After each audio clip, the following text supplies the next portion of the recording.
Muy buenos días para ustedes. Mi nombre es Dora Corso.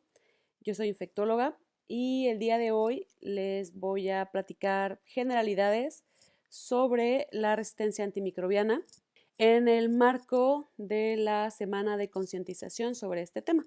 Quisiera empezar con una frase del doctor John Rex. Los antibióticos hacen posible la medicina moderna. Y esto no podría ser más cierto. Y si no, los invito a que reflexionen y piensen si alguno de ustedes se sometería a algún procedimiento quirúrgico o invasivo si tuviera profilaxis antibiótica, o si se someterían a un trasplante o a recibir quimioterapia si no hubiera antibióticos para profilaxis y también para contrarrestar las complicaciones infecciosas esperadas durante estas terapias. O quien quisiera ir a la terapia intensiva a ser atendido por cualquier complicación si no existieran los antibióticos. ¿Cómo se origina la resistencia? Voy a ponerles dos ejemplos.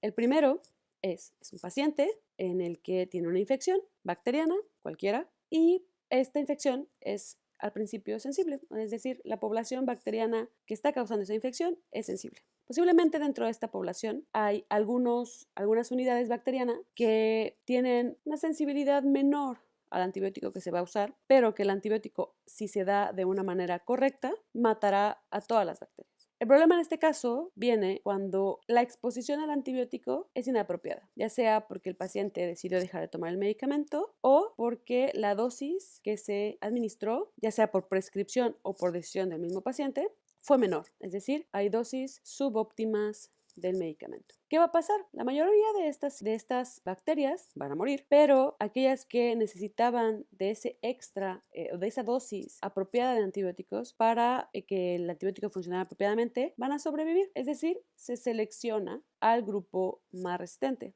o a esas unidades resistentes. El paciente posiblemente se va a sentir mejor por unos días, pero posteriormente estas mismas clones resistentes se multiplicarán y los síntomas regresarán y habrá una recaída de la infección, pero se requerirá un antibiótico de mayor potencia, posiblemente de mayor costo, que se requiera mayores capacidades diagnósticas y de terapéuticas y también tiene el potencial de diseminarse. Otro ejemplo son los antibióticos que son usados en la industria alimenticia. Es bien sabido que los antibióticos, al dárselos a los animales, bueno, a nosotros también nos pasa, pero al dárselos a los animales hace que los animales suban de peso. Y esto es muy bueno para la industria de los alimentos, obviamente, porque si tienes animales de mayor peso, pues tienes más carne para vender, obviamente, y es mayor el beneficio. Entonces, se dan antibióticos en la mayor parte de las industrias alimenticias, y entonces, en los intestinos de los animales y en su cuerpo en general, las bacterias que usualmente están en nuestro cuerpo, pues obviamente las sensibles van a ser erradicadas, pero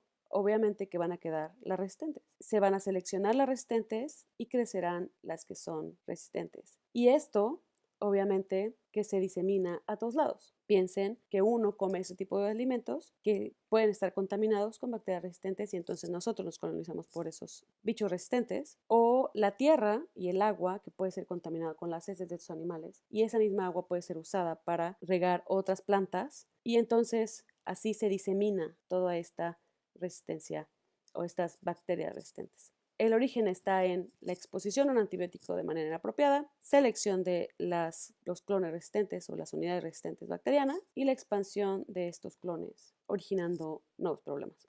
Seguramente han escuchado sobre las infecciones debido a bacterias multirogoresistentes. Estas se ven más frecuentemente en los hospitales, aunque no es exclusivo.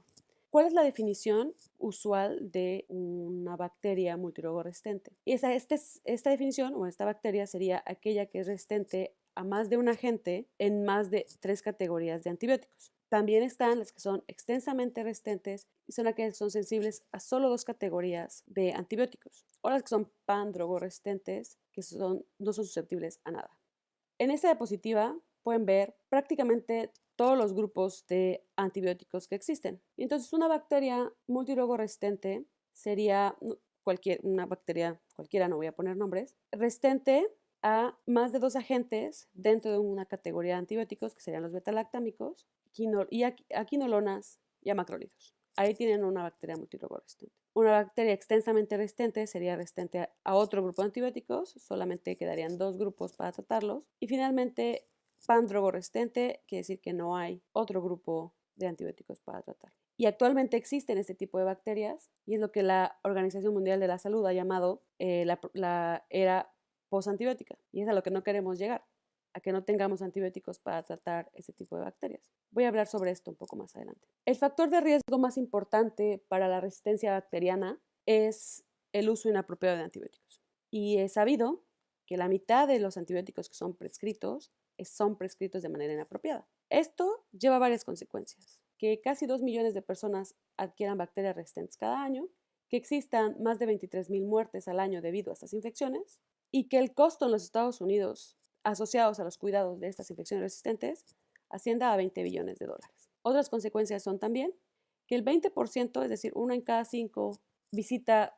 5 visitas a urgencias debido a un efecto adverso por un medicamento sean antibióticos. Y la causa más importante en niños menores de 18 años de visitas a urgencias debido a efectos adversos de un medicamento es por antibióticos. ¿Dónde están las mayores amenazas actualmente en la resistencia antimicrobiana? Tuberculosis multirogo resistente, gonorrea resistente a cefalosporinas, resistencia a antirretrovirales, pero sobre todo las infecciones nosocomiales debidas a bacterias multirogo resistentes y la consecuencia del uso irracional de antibióticos, pero también el hecho de que necesitemos más antibióticos y antibióticos con mayor espectro para tratar estas infecciones nosocomiales por bacterias resistentes es la epidemia de Clostridium difficile. ¿Cuáles son las bacterias multirogo resistentes? Posiblemente han oído hablar de ellas ya en el pasado. Son las bacterias que en el grupo escape, llamados enterococos, estafilococos resistente a meticilina, enterococo faecium resistente a vancomicina, Klebsiella y Enterobacter resistentes a beta-lactamasas de espectro extendido y a carbapenémicos, y las pan-resistentes como Acinetobacter baumannii y Pseudomonas. En México, todas estas bacterias multirogo resistentes han sido reportadas en todo México. Y estos son algunos ejemplos y porcentajes de la prevalencia de estas bacterias en México. ¿Cuáles son los factores de riesgo para tener estos patógenos multirogo resistentes? Hospitalizaciones recientes, residencia en un asilo, hospitalizaciones prolongadas, uso previo de antibióticos en los 3 meses previos, uso de hemodiálisis, fibrosis quística o cualquier otra condición pulmonar crónica, cuidado de heridas crónicas en casa y que reciba quimioterapia u otro tipo de inmunosupresión. Esos son los grupos de mayor riesgo, pero eso no exenta a los demás. La resistencia antimicrobiana ha evolucionado a la par del uso de antibióticos. La penicilina fue descubierta en 1928 y se empezó a comercializar en 1943, pero para 1940 ya habían casos de estafilococos resistentes a penicilina. Y este patrón se ha ido repitiendo a lo largo de los años. Tanto es así que han salido ya nuevos reportes sobre resistencia a colistina, que era el antibiótico que se había estado usando para tratar casos de bacterias pan-drogo-resistentes o extensamente resistentes. La Agencia Federal de Drogas o Medicamentos en Estados Unidos, la FDA por sus siglas en inglés, el número de nuevos medicamentos aprobados o nuevos antimicrobianos aprobados ha ido disminuyendo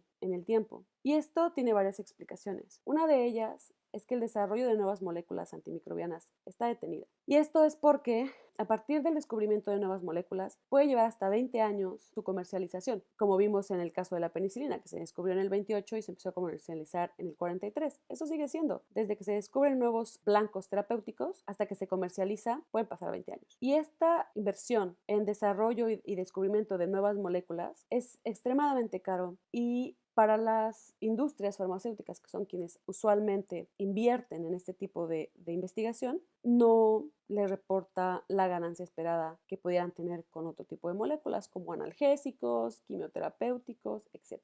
Entonces, no hay tanto interés en hacer este tipo de investigaciones. No hay nuevos antibióticos desde 1987. Lo que se ha estado haciendo es sacar nuevas generaciones de la misma clase de antibióticos. La generación, no sé en qué generación vamos, en la generación 7 de cefalosporinas y sucesivamente. La tasa de resistencia también es más rápida al desarrollo de nuevas moléculas.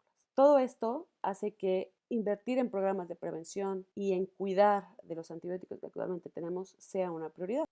La resistencia antimicrobiana impacta en la salud pública. ¿Por qué? Porque incrementa las tasas de bacteria resistente que causan infecciones en la comunidad. Uno esperaría que las infecciones en la comunidad fueran sensibles y se pudieran dar tratamientos cortos, sencillos, por vía oral, y el paciente resolviera o se pudiera resolver una infección sin necesidad de que el paciente llegue al hospital. Pero con bacterias resistentes, obviamente que la necesidad de tratamientos intravenosos incrementa. El tratamiento intravenoso es difícil ponerlo en casa, hay esquemas, pero es difícil ponerlo en casa, lo que hace que se requiera un hospital, lo que hace que esto no solamente traiga mayores costos para el paciente y para el sector salud, sino que también incrementa los riesgos de complicaciones. Se necesita, la resistencia antimicrobiana hace necesaria la vigilancia sistemática del problema y obviamente que trae peores pronósticos y, como comentamos, mayores tasas de mortalidad, mayor consumo de más recursos hospitalarios. Pero podemos hacer cosas para combatir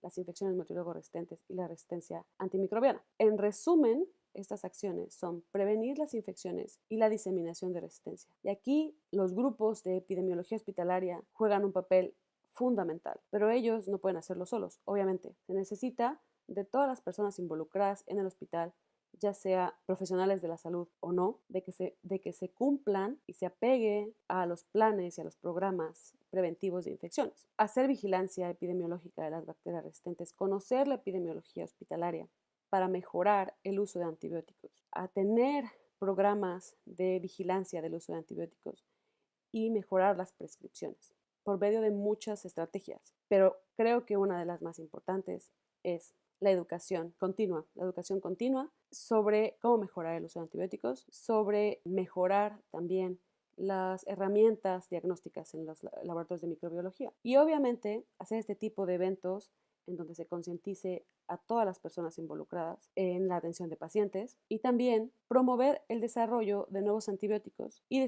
desarrollar nuevas técnicas para el diagnóstico de bacterias resistentes. Muchas gracias.